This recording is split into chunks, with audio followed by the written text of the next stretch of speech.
नमस्कार दोस्तों, मैं मोहित यादव ओम क्लासेस के यूट्यूब चैनल में आप सभी का हार्दिक स्वागत करते हैं।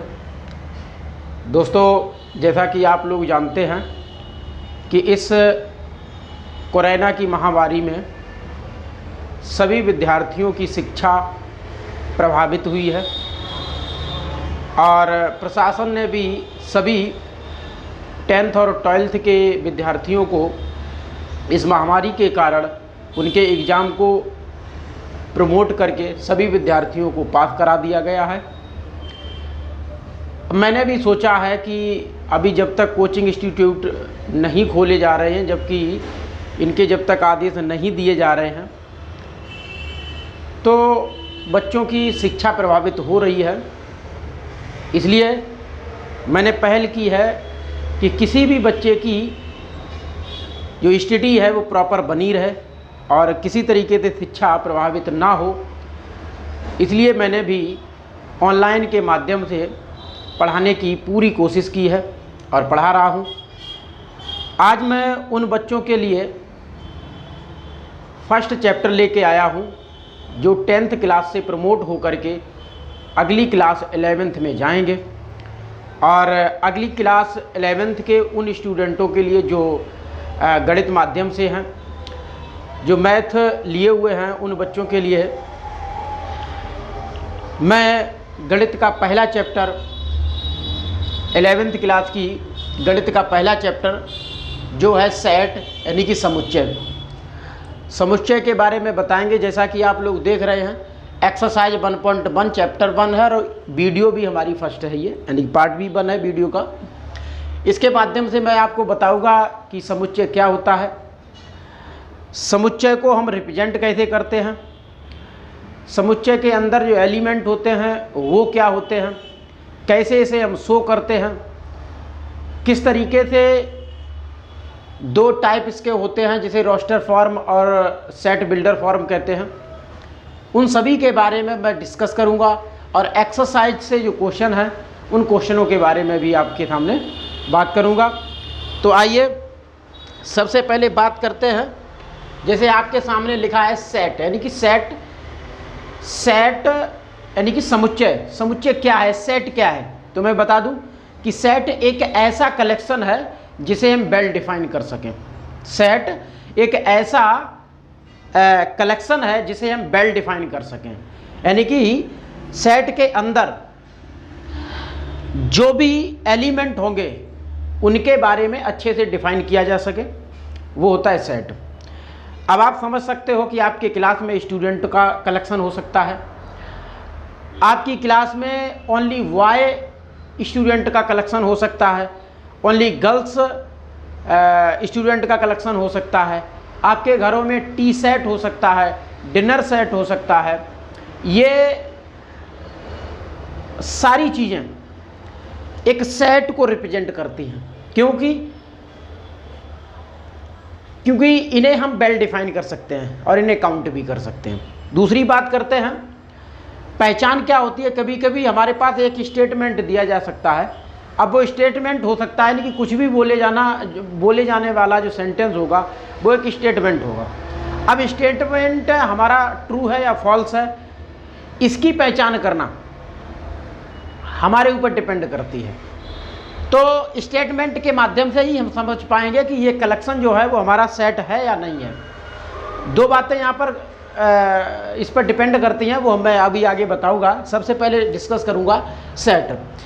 मैंने बता भी दिया है कि सेट क्या है। सेट एक ऐसा कलेक्शन है जिसे हम वेल डिफाइन कर सकें, यानी कि समुच्चय एक ऐसा संग्रह है, भाई हिंदी में इसे संग्रह कहते हैं। सेट को एक ऐसा संग्रह है जिसे मैं अच्छे से स्वपरिभाषित कर सकें, तो वो होता है हमारा समुच्चय।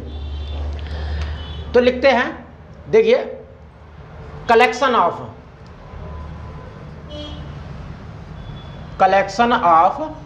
वेल डिफाइंड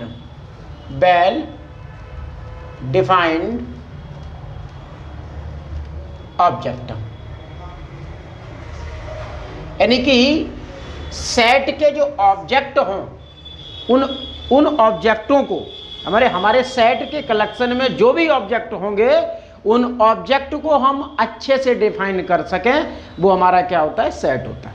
ठीक है, चलिए अच्छा इसे रिप्रेजेंट करते हैं। ए इज इक्वल टू, सपोज के लिए 1 2 3 4 5 6 और भी हो सकते हैं। ठीक है, हो सकता है आपके सामने इस तरीके से ए बी सी डी, ये भी हो सकता है।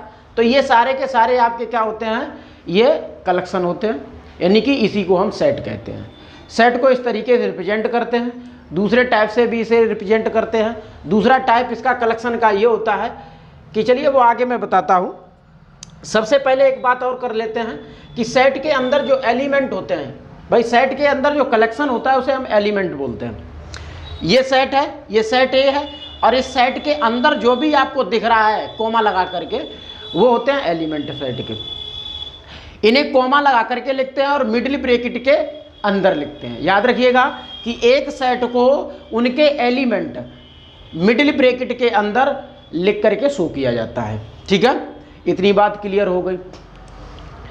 दूसरी बात और यहीं पर मैं बता दूं कि सेट को इस तरीके से भी हम लिख सकते हैं, जैसे सेट एक दिया गया है, सॉरी इसमें एलिमेंट है 2, तो सेट को हम इससे भी रिप्रेजेंट करते हैं कि 2 बिलोंग टू सेट ए। क्यों? क्योंकि जो एलिमेंट सेट के अंदर है वो उसे हम लिख सकते हैं कि 2 belong to set A. Set A का, इसका मतलब है कि सेट ए का 2 जो है वो सेट ए का एलिमेंट है। इससे ये रिप्रेजेंट होता है कि 2 जो है यानी कि 2 जो है वो सेट ए का एलिमेंट है। इतनी आप लोगों के बात समझ में आई होगी। इसी तरीके से जैसे अगर आ जाए, जैसे यहाँ पर ये मैंने लिख दिया 10 और 10 तो इसमें है नहीं कहीं, जब इसमें 10 नहीं है तो क्या लिखेंगे, is not belong to set A, यानी कि जो एलिमेंट उस सेट के अंदर नहीं है और वो आपके सामने आ जाए लिखने के लिए, तो आप इसका इस सिंबल का यूज करेंगे। ठीक है, तो इसका मतलब है कि 10 इज नॉट बिलोंग टू ए। और जो सेट है, जैसे सपोज के लिए ये सी है, तो सी को हम लिखेंगे सी बिलोंग टू सेट बी, ये हो गया। तो इस तरीके से सेट को हम रिप्रेजेंट करते हैं। चलिए बात करते हैं, थोड़ा आगे बढ़ते हैं। अब हम पहचानते हैं कि सेट ये होगा या नहीं होगा। थोड़ा स्टेटमेंट पे नज़र कर लेते हैं कि ये भी पता कर लेते हैं कि हमें पता कैसे, कभी कभी स्टेटमेंट दिया जाएगा और उस स्टेटमेंट को हमें कैसे पता हम करेंगे कि ये सेट है या नहीं है।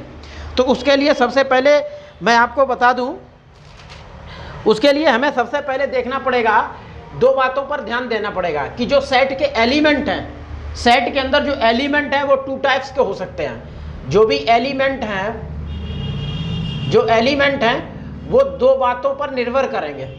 ठीक है, 2 बातों पर क्या, फर्स्ट होगा ये क्वांटिटेटिव, फर्स्ट होगा क्वांटिटेटिव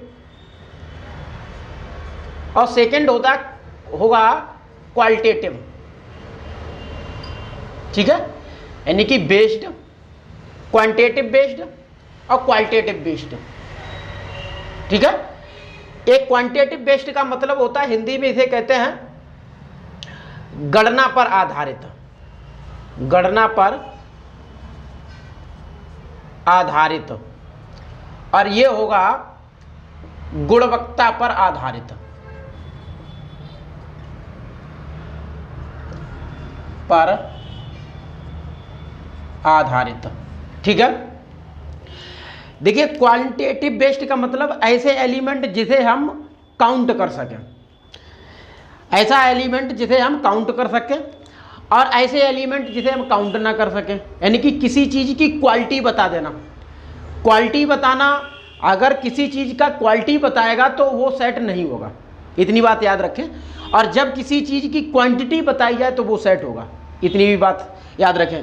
तो इससे सबसे पहले हमें क्या पता चलेगा कि सेट के जो एलिमेंट होंगे, एलिमेंट यदि क्वांटिटेटिव बेस्ड हैं तो सेट है, अगर क्वालिटेटिव बेस्ड हैं तो सेट नहीं है। तो आई होप आप लोगों के ये बात समझ में आई होगी। अब थोड़ा चर्चा कर लेते हैं कि सेट ऑफ नोटेशन। सेट को कभी कभी हम रिप्रेजेंट करते हैं, जैसे एक सेट को रिप्रेजेंट करने के लिए एक हम नाम ले लेते हैं।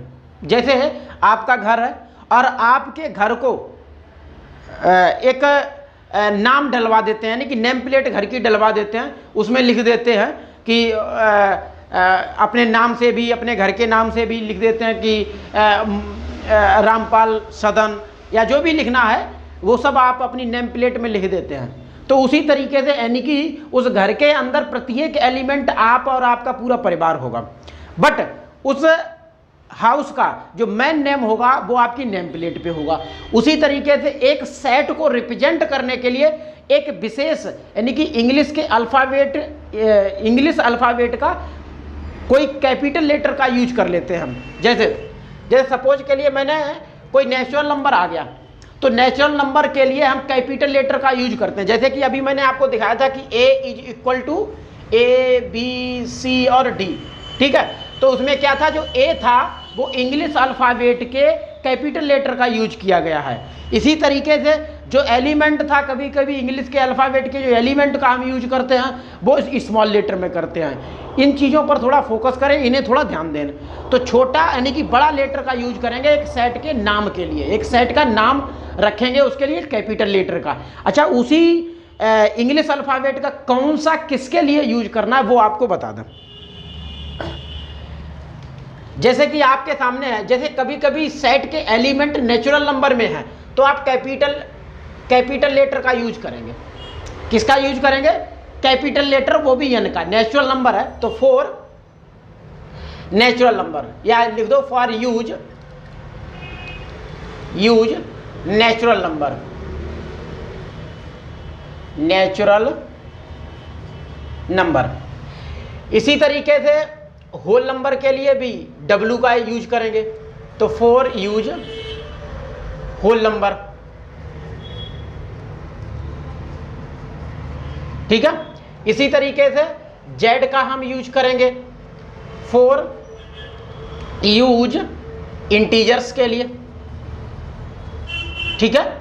अब हो सकता है कि इंटीजर्स हमारे इंटीजर्स 2 टाइप्स के होते हैं।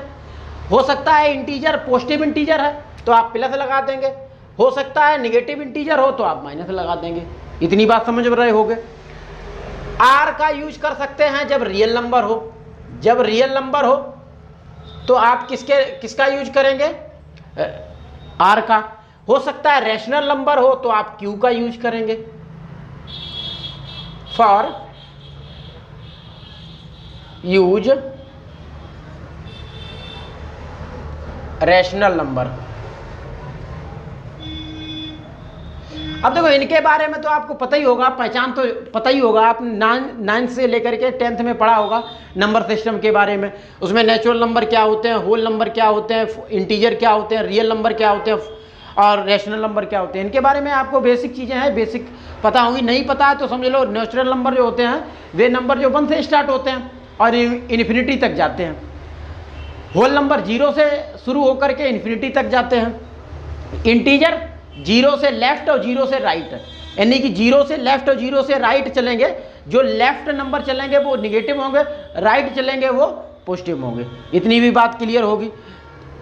रियल नंबर में आपके सभी नंबर आ जाते हैं, यानी कि रैशनल और इरेशनल सभी प्रकार के नंबर आ जाते हैं।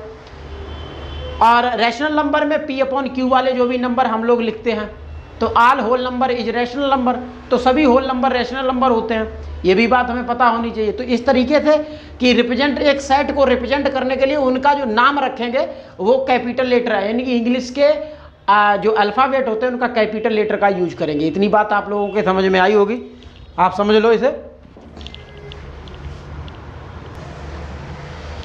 अगला टॉपिक है रिप्रेजेंटेशन ऑफ सेट, कि सेट को हम कितने टाइप से रिप्रेजेंट करते हैं आप।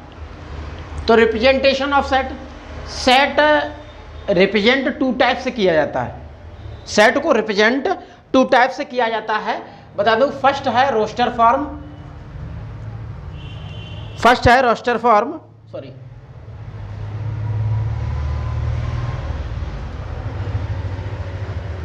और सेकंड है set builder form. Set builder form, ठीक है। दोनों टाइप के बारे में समझ लो कि रोस्टर फॉर्म क्या होता है और सेट बिल्डर फॉर्म क्या होता है। तो बताओ पहले रोस्टर फॉर्म के बारे में। देखो रोस्टर फॉर्म होता है कि जब हम किसी भी सेट के एलिमेंट को मिडिल ब्रैकेट के अंदर एक एक एलिमेंट को कोमा लगा करके लिख देते हैं, इंग्लिश कोई एक नाम दे करके, यानी कि इंग्लिश के कैपिटल लेटर के यूज करके हम एक सेट को लिख देते हैं कि वही फॉर्म हमारी क्या होती है, रोस्टर फॉर्म होती है। ठीक है। तो जैसे कि रोस्टर फॉर्म है, रोस्टर फॉर्म को आप लिखेंगे A = A B C D E, इस तरीके से हो सकता है। आप ऐसे भी लिख सकते 1 2 3 4 डैश 100 तक हो सकता है। आपके सामने ये भी हो जाए 2 4 6 8 डैश इन्फिनिटी तक। तो इस टाइप से जो भी एलिमेंट लिखे जाते हैं, इस टाइप से जो सेट को रिप्रेजेंट किया जाता है, वो हमारा क्या होता है, रोस्टर फॉर्म होता है। ठीक है। तो आई होप आप लोगों के ये भी बात समझ में आई होगी। ठीक है। दूसरी चीज़ यहीं पर मैं और क्लियर कर दूं कि रोस्टर फॉर्म में किसी भी एलिमेंट को आप कहीं पर भी लिख सकते हो, यानी कि ऑर्डर, इसका ऑर्डर मायने नहीं रखता है कि आप एक क्लास में जाते हैं और आज आप जिस जगह पे बैठे हैं, हो सकता है कि कल आप दूसरी जगह पे बैठ सकते हैं। तो यहाँ क्या है कि सेट के अंदर कोई भी एलिमेंट आप कहीं पर भी रख सकते हो। जरूरी नहीं होता है कि आप उसे एक ऑर्डर में ही रखें, एक सीरियस वाइज में ही रखें, कोई मायने नहीं रखता। सेट में किसी भी एलिमेंट को आप कहीं पर भी लिख सकते हो। ये बात जैसे मैंने सपोज के लिए इसके बारे में आपको समझाते हैं यहाँ से कि इसका ऑर्डर जो है कोई मायने नहीं रखता है। आप इसे ऐसे भी लिख सकते हो, यहाँ E लिखा है तो E यहाँ लिख सकते हो, C लिख सकते हो, B लिख सकते हो और D भी लिख सकते हो। तो इसमें कोई मतलब नहीं है, ऑर्डर इधर का उधर हो गया है। ठीक है। तो इसका कोई मायने नहीं रखता है। और यहीं पर एक चीज़ और आपको बता दें, बस इतना ध्यान रखना है कि किसी भी सेट के एलिमेंट का रिपीटिशन नहीं होना चाहिए, यानी कि कोई भी सेट का एलिमेंट बार बार रिपीट नहीं होना चाहिए, सिर्फ एलिमेंट सिंगल ही हो। ठीक है। जैसे आप अपनी क्लास में ओनली सिंगल हैं, आप जैसा दूसरा कोई उस क्लास के अंदर नहीं है। ठीक है। इतनी बात याद रखें। तो रिपीट नहीं होना चाहिए। जैसे आपके सामने लिखा हो B = 1 1 2 2 2 3 3 3, इस तरीके से नहीं होना चाहिए। तो ये सेट नहीं है, क्योंकि यहाँ पर 1 1 2 बार आया, 2 2 3 बार है और 3 3 3 बार है। तो इस तरीके से किसी भी एलिमेंट, सेट के एलिमेंट का रिपीटिशन नहीं होना चाहिए, यानी कि कोई बार बार यानी कि रिपीट नहीं होना चाहिए। तो इसे आप कैसे, अगर है भी आपसे पूछा भी जाता है तो आप क्या करें, सिंगल एलिमेंट को रिप्रेजेंट करें, यहाँ 1 यहाँ 2 यहाँ 3। ठीक है। तो आई होप आप लोगों की ये बात अच्छे से समझ में आई होगी। इसे नोट डाउन कर लें।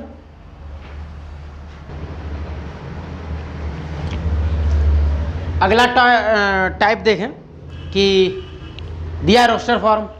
रोस्टर फॉर्म मैंने आपको बता दिया है। अब अगला दूसरा टाइप है सेट बिल्डर फॉर्म। तो देखिए सेट बिल्डर फॉर्म के बारे में समझ लो। सेट बिल्डर फॉर्म, ठीक है। देखिए सेट बिल्डर फॉर्म जो होता है, इसमें एक टाइप का स्टेटमेंट दिया जाता है, और जब स्टेटमेंट दिया जाएगा तो उस स्टेटमेंट को उसी टाइप से एक नाम लिखेंगे, यानी कि ABCDXYZ कैपिटल लेटर में, और उसके अंदर वही स्टेटमेंट को ब्रैकेट के अंदर आपको लिख करके दिखाना है। तो इस टाइप के सेट को आप क्या कहेंगे, सेट बिल्डर फॉर्म। जैसे एक स्टेटमेंट है,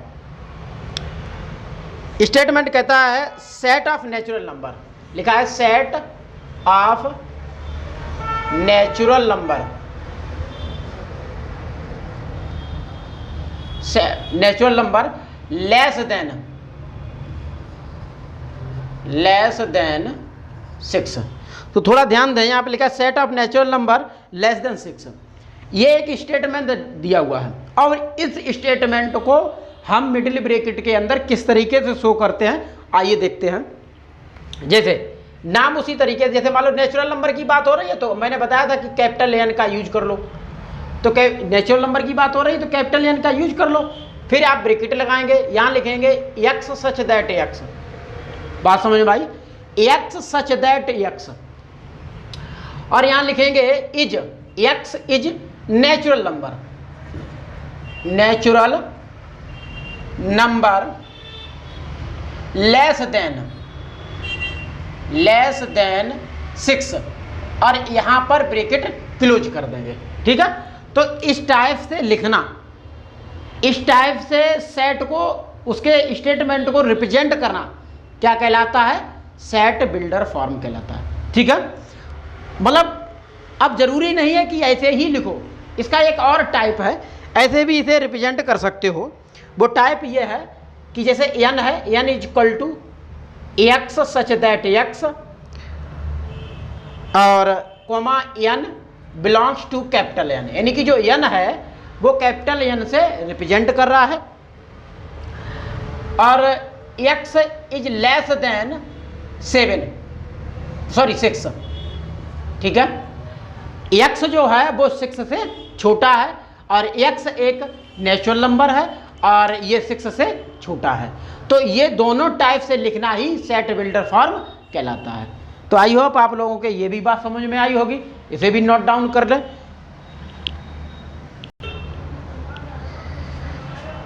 अब देखिए जो भी पॉइंट थे वो मैंने बता दिए।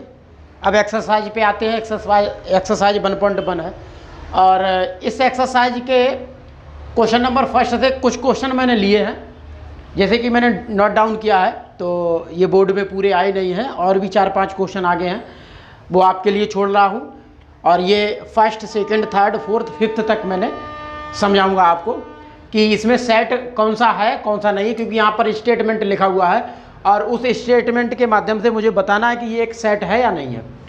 तो सबसे पहले क्वेश्चन पर ध्यान देते हैं। फर्स्ट क्वेश्चन कहता है the collection of all month of a year beginning with the letter J, यानी कि महीने के वो वर्ष के वो महीनों के नाम यहाँ कलेक्ट करना है जिन महीनों का नाम जेड अक्षर से स्टार्ट होता है।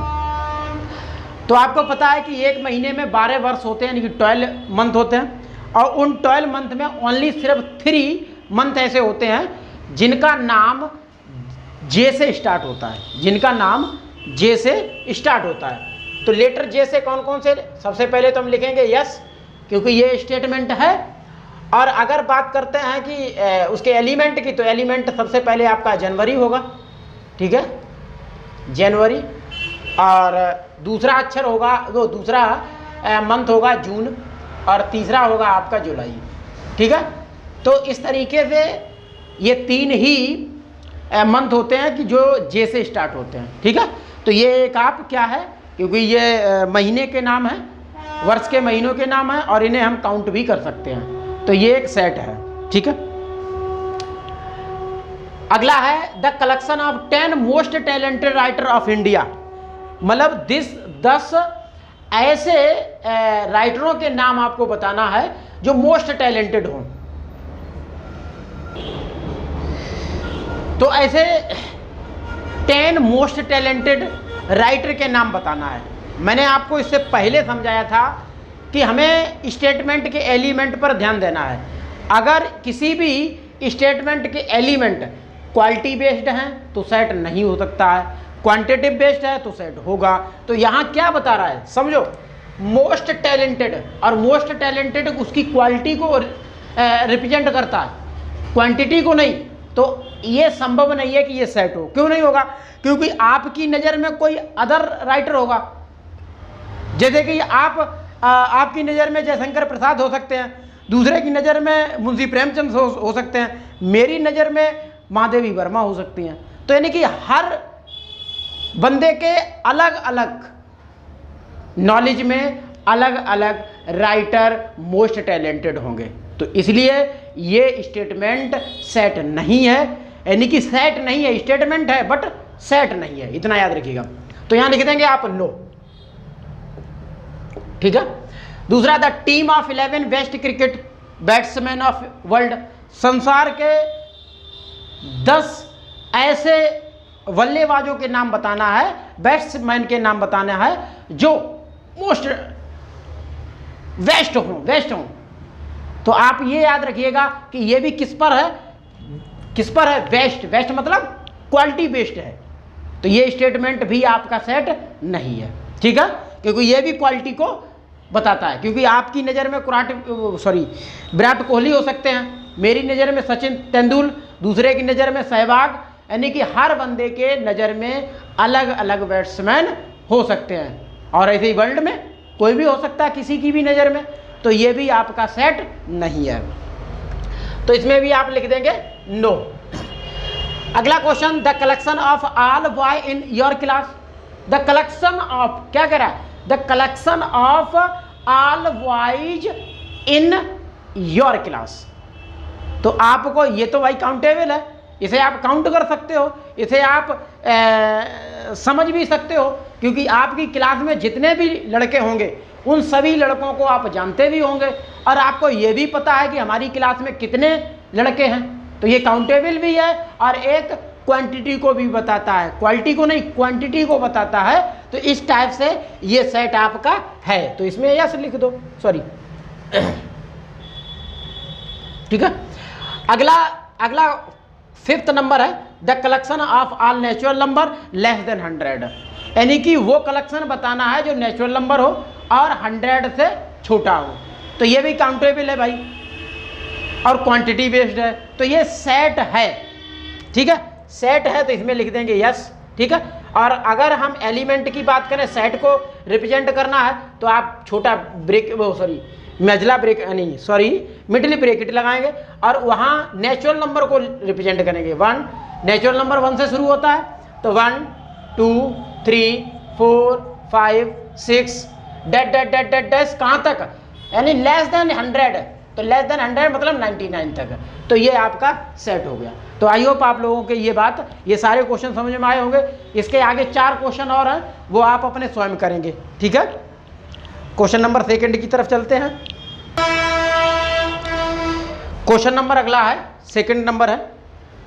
2 नंबर में ये कहा गया है कि एक सेट दिया गया है और उस सेट को 2 सैंपल के माध्यम से एप्रोप्रिएट करना है, यानी कि ये सैंपल यहाँ पर जो ब्लैंक स्पेस दिया गया है यहाँ पर भरना है। तो कैसे भरेंगे, देखिए मैंने आपको बताया था कि अगर सेट तो इसमें एक ही है तो वो लिखा है एक। अब ये देखना है कि इसके अंदर इसका यूज वहाँ करेंगे जहाँ पर ये देखना है कि दिया गया एलिमेंट उस सेट के अंदर है या नहीं है। यदि सेट के अंदर एलिमेंट है तो इसका यूज करेंगे, और सेट के अंदर एलिमेंट जो नहीं है तो इसका यूज करेंगे। तो देखो सबसे पहले लिखेंगे 5। अब क्या करेंगे, अब हमें ये देखना है कि ये जो 5 है इस सेट के अंदर एलिमेंट है या नहीं है, इसमें है या नहीं है, तो आप लिखेंगे बिलोंग टू सेट ए, ठीक है, ये हो गया। दूसरे में देखेंगे 8, तो 8, अब देखो 8 इसमें है नहीं है, तो is not belong to set ए।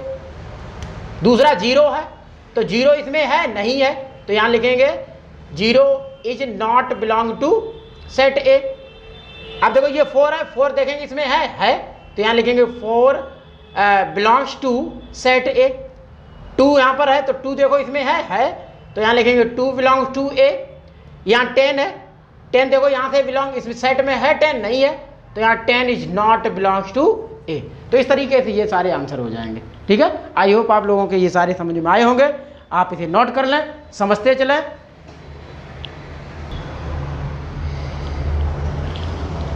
तो देखिए अगला क्वेश्चन है 3rd नंबर। 3rd नंबर में 5-6 क्वेश्चन थे, जिसमें 4 क्वेश्चन आपके सामने हैं। इन 4 क्वेश्चन के माध्यम से समझ लो।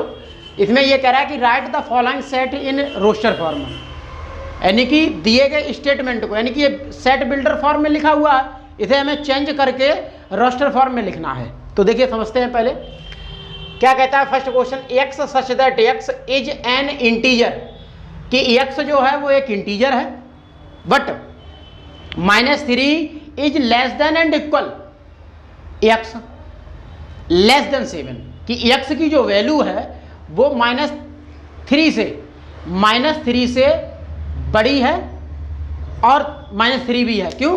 लेस देन एंड इक्वल लगा हुआ है और 7 से छोटी है, ठीक है। और हैं क्या? इंटीजर। अब आपको पता है इंटीजर लेफ्ट और राइट दोनों चलते हैं, नेगेटिव भी होते हैं और पॉजिटिव भी होते हैं। जीरो से राइट चलेंगे तो पॉजिटिव होंगे 1 2 3 4 5, और इसी तरीके जीरो से लेफ्ट चलेंगे तो माइनस के जाएंगे, -1 -2 -3। तो इसमें ये क्या कहा? इसने ये कहा कि x के जो इंटीजर हैं, जो इंटीजर सेट के अंदर हैं, वो -3 भी है और उससे बड़े हैं, और सॉरी पॉजिटिव यहाँ 7 से छोटे हैं। तो हम इसे कैसे रिप्रेजेंट करेंगे? a रोस्टर फॉर्म में -3 भी लेंगे, क्योंकि उसमें कह रहा है कि x की जो वैल्यू है वो -3 है और -3 से बड़ी है।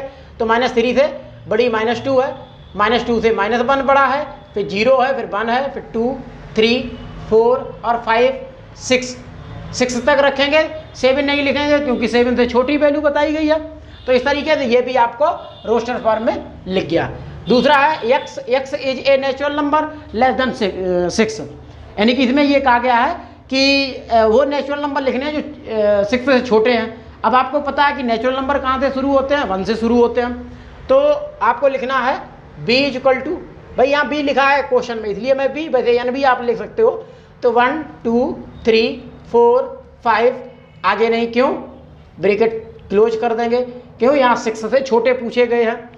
अगला क्वेश्चन ये कहता है कि x such that x is a 2 digit natural number such that the sum of its digit is 8, यानी कि वो नेचुरल नंबर 2 डिजिट के वो नेचुरल नंबर आपको लिखने हैं जिनके दोनों डिजिटों का सम 8 होना चाहिए। अब आपको पता है कि 2 डिजिट कहाँ से शुरू होते हैं? भाई 10 से शुरू होते हैं 2 डिजिट और 99 तक जाते हैं। 2 डिजिट के नंबर यहीं से शुरू होते हैं नेचुरल नंबर में, ठीक है। अब इनमें से हमें वो नंबर कलेक्ट करने हैं जिनके दोनों डिजिटों का सम 8 हो। तो देखिए सबसे पहले हम लिखेंगे, यहाँ से देख लो, c is equal to set, सबसे पहला नंबर आपका 17 होगा, क्यों? 1 और 7 को जोड़ेंगे तो 8 हो जाएगा, कोमा लगा देंगे।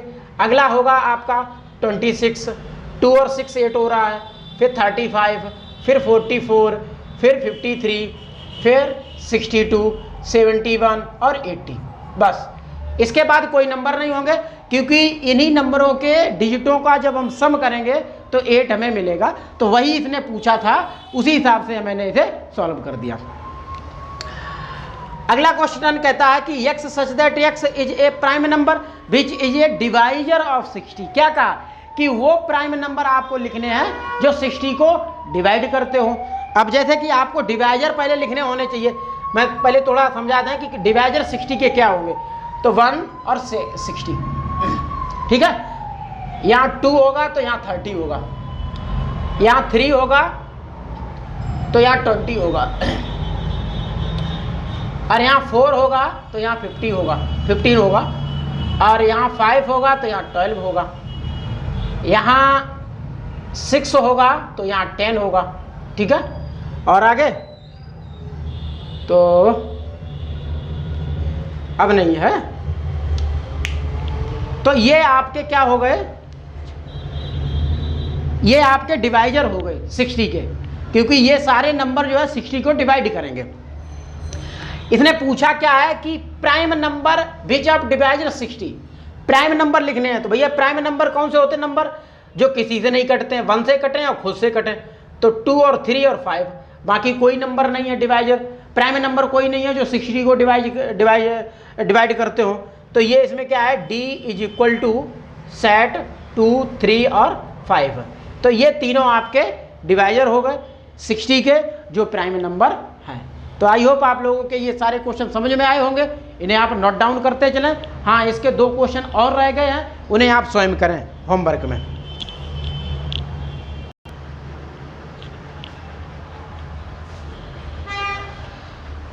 अगला क्वेश्चन है 4th number, right the following set in the set builder form.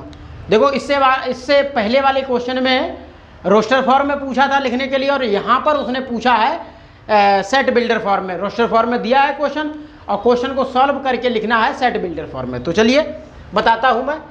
देखिए यहाँ क्या लिखा है, 3 6 9 और 12। तो मैं यहाँ सॉल्व करता हूँ कि जैसे 3 को आप लिख सकते हो 3 × 1, फिर 6 को लिख सकते हो 3 इंटू 2, फिर 9 को लिख सकते हो 3 इंटू 3 और 12 लिख सकते हो 3 इंटू 4। अब देखो थोड़ा ध्यान दो, ये वाला किसके उसमें चल रहा है, 3 के मल्टीपल में नेचुरल नंबर चल रहा है। क्या चल रहा है, 3 के मल्टीपल में नेचुरल नंबर चल रहा है। तो आप इसे कैसे लिखेंगे, सेट बिल्डर फॉर्म में, x सच दैट x, या ऐसे लिख दो x is equal to 3n, ठीक है, और n belongs to capital N, natural number, ठीक है। और कहाँ से कहाँ तक, 1 से 4 तक।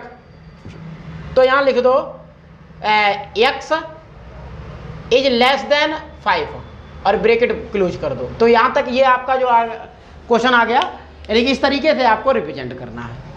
इसी तरीके से अगला क्वेश्चन देखते हैं कि ये क्या है, आपका 2 है, 4 है, 8 है, 16 है, 32 है।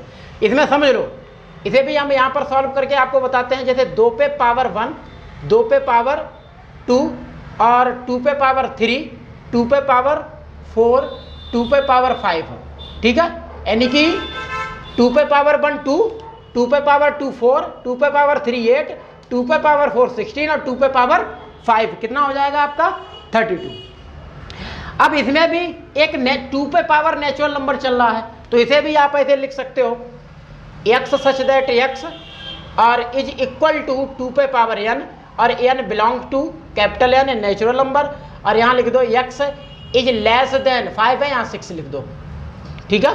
तो इस तरीके से आपको रिप्रेजेंट करना ही क्या कहलाता है, एक सेट बिल्डर फॉर्म। इसी तरीके से अगला क्वेश्चन है 5, 25, 125 और 625। तो इसे भी आप सबसे पहले देखो 5 पे पावर 1, 5 पे पावर 2, 5 पे पावर 3 और 5 पे पावर 4। तो देखिए समझने की कोशिश करो, 5 पे पावर 1 मतलब 5, 5 पे पावर 2 मतलब 25, 5 पे पावर 3 मतलब 125 और 5 पे पावर 4 जो है वो 625 है। यानी कि जब आप इसे लिखोगे तो ये नंबर आपके सामने आएंगे। तो यहाँ 5 पे पावर नेचुरल नंबर चल रहा है, तो इसे भी आप कैसे लिखेंगे, x सच दैट x और यहाँ इज इक्वल टू 5 पे power n, n belongs to capital N और x इज लेस देन, या लेस देन एंड इक्वल भी लिख सकते हो, इक्वल भी लिख सकते हो ऐसे, ठीक है। 4 है तो 4 भी और 4 से छोटे हैं नेचुरल नंबर, ठीक है। तो इस तरीके से आप इसे रिप्रेजेंट कर सकते हो। अगला क्वेश्चन है, अगला समझ लो, ये 2 है, 4 है, 6 है। तो सबसे पहली बात इसमें क्या आप स्टेटमेंट आराम से इसे लिख सकते हो, बहुत आसानी से। नेचुरल नंबर है और नेचुरल नंबर में इसमें इवन नेचुरल नंबर आपके सामने शो कर रहा है, ठीक है। तो इसे आप लिख सकते हो x इज x और यहाँ लिख सकते हो इसे x is even natural number, even natural number,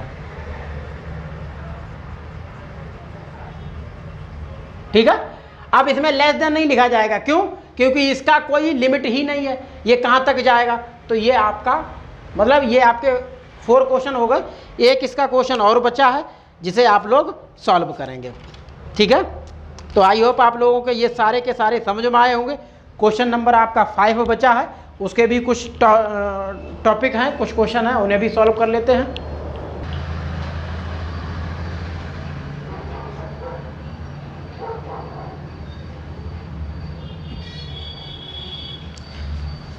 देखिए अगला क्वेश्चन है 5th नंबर, ये लास्ट क्वेश्चन है। 6 वाला मैचिंग वाला है, वो नहीं कराएंगे, वो आप लोग कर लेना।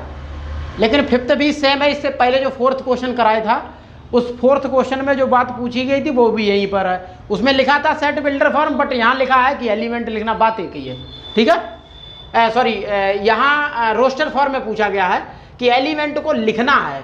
तो देखो कैसे लिखना है, क्या करा है, x such that x is an odd natural number, वो नेचुरल नंबर लिखना है जो ऑड हो। अब आपको ऑड के बारे में पता होना चाहिए, ऑड क्या नंबर होते हैं, 1 से शुरू होते हैं। वो ऑड नंबर होते हैं जो 2 से डिवाइड नहीं होते हैं। तो वो आपके नंबर कौन सा, 1 होगा, 3 होगा, 5 होगा, 7 होगा, 9 होगा, डैट डैट डैट डैट से इन्फिनिटी तक, ठीक है। क्वेश्चन नंबर 2 में कहता है कि x such that x N integer -1/2 is less then x is less then 9/2। ये कह रहा है कि वो इंटीजर आपको लिखने हैं जो -2 से तो बड़े हों लेकिन 9/2 से छोटे हों। तो सबसे पहले हम निकालते हैं, जैसे -1/2 को हम काटेंगे तो 0.5 माइनस का आएगा, ठीक है। और अगर हम इसी तरीके से 9/2 को काटेंगे तो 4.5 आएगा, ठीक है। अब बात करते हैं यहाँ पे कि जैसे माइनस नंबर यहाँ से शुरू होता है, जैसे आपका होगा -2 -1 और 0 1 2 3 4 5, ठीक है। तो समझो ये क्या है, ये माइनस का 0.5 यानी कि माइनस का 0.5 यहाँ से बन के बाद होगा, यहाँ इसके बीच में होगा और 4.5 इसके बीच में होगा। तो ये कह रहा है कि इससे छोटे हों इंटीजर जो भी हो। तो इसमें कौन कौन से इंटीजर हो जाएंगे आपके, बी सेट लिखेंगे आप, यहाँ 0 1 2 3 और 4 होंगे, ठीक है। तो ये आपके सारे के सारे एलिमेंट जो है इस तरीके से आप लिस्टेड करना है। अगला क्वेश्चन कहता है n इंटीजर है लेकिन यहाँ क्या कह रहा है कि x² is equal to and 4। जब आप इसे सॉल्व करोगे तो क्या आएगा, +-2 आएगा x की वैल्यू।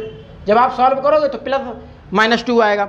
अगर इसे आपको लिस्टेड करना है तो आप कैसे लिखेंगे इसे, इसके लिए देखो -2 भी हो सकता है कि -2 का स्क्वायर करेंगे तो आपका +4 आ जाएगा, ठीक है। तो +4 आए, इससे छोटा है।